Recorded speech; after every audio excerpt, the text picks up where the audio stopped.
So, ito po pala yung aming website payroll na management system. Meron mo dito yung login to system tsaka po create account.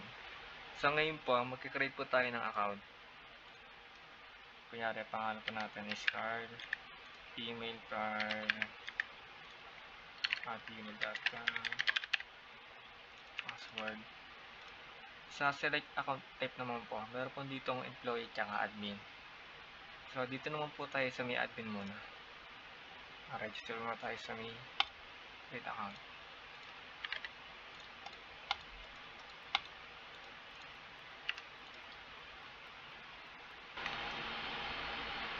So, bali ito na po yung aming dashboard. Ang design na parang ginamit namin dito is parang static. Pati yung mga navigator po na nilagay namin nasa side para madali po siyang makita pati magamit. Dito naman po sa may manage employees. Mag-add po tayo dito ng mga bagong empleyado. Kunyari, ID niya is 1, first name Ken, last Ken, email,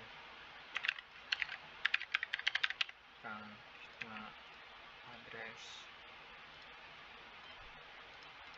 page 23, gender, mail, pag-ibig. Sabihin yung pag-ibig, PhilHealth, SSS, ayun po yung sa deduction niya.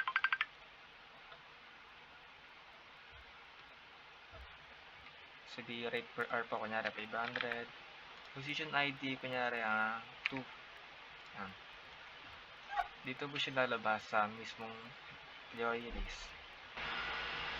Sa attendance naman po, ito po yung sa kabilang account, kunyari sa mga empleyadong gumawa ng account sa mismong payroll. Mamaya po papakita kung paano yun. Sa generate payroll naman po, ito po yung sa may para ma-generate na yung kanilang mismong payroll sa kanilang sweldo. Bali, ang naka-ano dito ay nasa attendance. Kunyari ito, siya yung naka-timing tsaka time out na. Pagka-generate natin siya, kunyari October 6 hanggang November 6, yan. Mag-ano na po siya, mag-generate na po siya. Ayun po yung pangalan niya.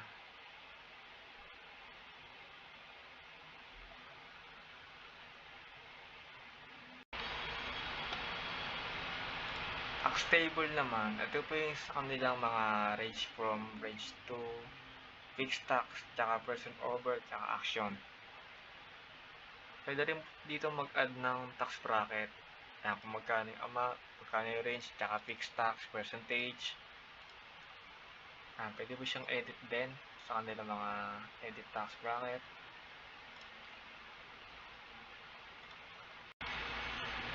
Dito po sa may reports, meron po ditong payroll summary na total gross, total overtime, total deduction, tsaka total net pay.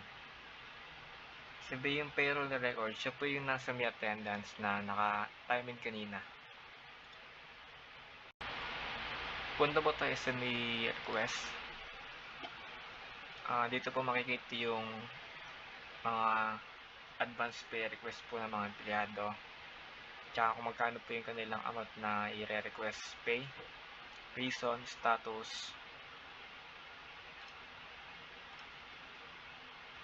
Ayan, sabi ito yung mga pagpipiliin na kaya i-reject mo siya, i-approve, ganyan. Sa password request naman po, pwede po siyang baguhan. Kunyari may mga empleyado nalimutan yung password, pagkagawa po ng account, babaguhin yung password niya. Ayan, ito po yung mga status nila, tsaka yung mga email, employee number, ID. Ayan. Balik po tayo sa login. Magkikreate naman po tayo para sa empleyado. Wala.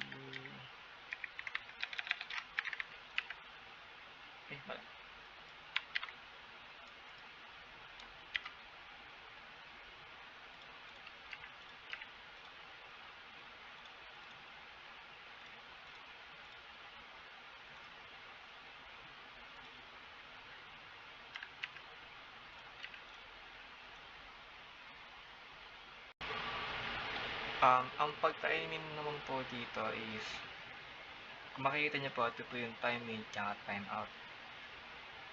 Pagka nag-time in ka na po dito, dun na po yung papasok yung oras ng empleyado. Working po siya. Bali, naka-live po yung pinaka-working niya. Pagka tinime off na po natin siya,